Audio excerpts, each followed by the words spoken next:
नमस्कार, सुसंगति टीवी पर आप सभी का स्वागत है।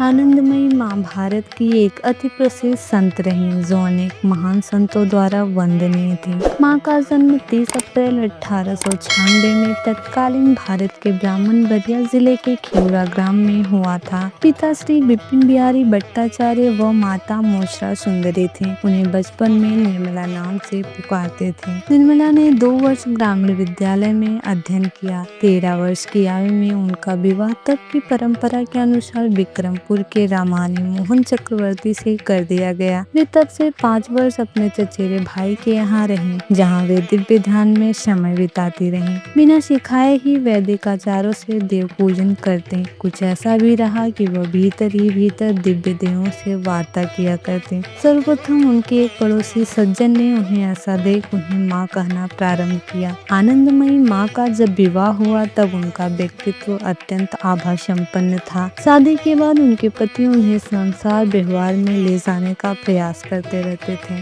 किंतु आनंदमयी माँ ने उन्हें संयम और सत्संग की महिमा सुनाकर उनकी थोड़ी सेवा करके विकारों से उनका मन हटा देती थी। इस प्रकार कई दिन बीते, हफ्ते बीते, कई महीने बीत गए, लेकिन आनंदमयी माँ ने अपने पति को विकारों में गिरने नहीं दिया। आखिरकार कई महीनों के पश्चात एक दिन उनके पति ने कहा, तुमने मुझसे शादी की है, फिर भी क्यों मुझे इतना दूर दूर रखती हो? तब आनंदमयी माँ ने जवाब दिया, शादी तो जरूर की है, लेकिन शादी का वास्तविक मतलब तो इस प्रकार है। साध अर्थात खुशी। वास्तविक खुशी प्राप्त करने के लिए पति पत्नी एक दूसरे के सहायक बने, न कि शोषक। काम विकार में गिरना यह कोई शादी का फल नहीं है। इस प्रकार अनेक युक्तियों और अत्यंत विनम्रता से उन्होंने अपने पति को समझा दिया। वे संसार के कीचड़ में न गिरते हुए भी अपने पति की बहुत तरह से सेवा करती थी। पति नौकरी करके घर आते तो गर्म गर्म भोजन बनाकर खिलाती। कभी कभी इतनी ध्यान मग्न हो जाती कि स्टोव पर रखी हुई दाल जलकर कोयला हो जाती। घर के लोग डांटते तो चुपचाप अपनी भूल स्वीकार कर लेते, लेकिन अंदर से तो समझती कि मैं कोई गलत मार्ग पर तो नहीं जा रही हूँ। इस प्रकार उनके ध्यान भजन का क्रम चालू ही रहा। घर में रहते हुए ही उनके पास एकाग्रता का कुछ सामर्थ्य आ गया। एक रात्रि को वे उठी और अपने पति को भी उठाया। फिर स्वयं महाकाली का चिंतन करके अपने पति का आदेश दिया,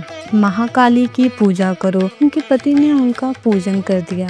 आनंदमयी माँ में उन्हें महाकाली के दर्शन होने लगे। उन्होंने आनंदमयी माँ को प्रणाम किया। कहते हैं कि उन्होंने अपने पति को दीक्षा दे दी और साधु बनाकर उत्तरकाशी के आश्रम में भेज दिया। इसके बाद वे ध्यान और कीर्तन में रच बस गए। अनेक शिष्य भी बन गए। पतिदेव उनमें माता का भाव रखते वो भोलेनाथ नाम से शिष्य हो गए। बाद में वे भारत भर में विचरण करती रहीं। हरि बाबा, उड़िया बाबा, अखंडानंद सरस्वती आदि मित्र संत थे। माँ आनंदमयी को संतों से बड़ा प्रेम था। वे भले प्रधानमंत्री से पूजित होते थे, किंतु स्वयं संतों को पूजकर आनंदित होती थी। श्री अखंडानंद जी महाराज सत्संग करते तो वे उनके चरणों में बैठकर सत्संग सुनते। उनके अन्य स्थानों पर आश्रम बन गए। देश विदेश के विद्वान भक्त उनसे प्रभावित रहे। देश की स्वतंत्रता के बाद वे और प्रसिद्ध हो गए। 1982 में कनखल आश्रम हरिद्वार में वे ब्रह्मलीन हो गयी। दोस्तों, मेरी आज की वीडियो में इतना ही। उम्मीद करती हूँ आपको ये वीडियो पसंद आई होगी।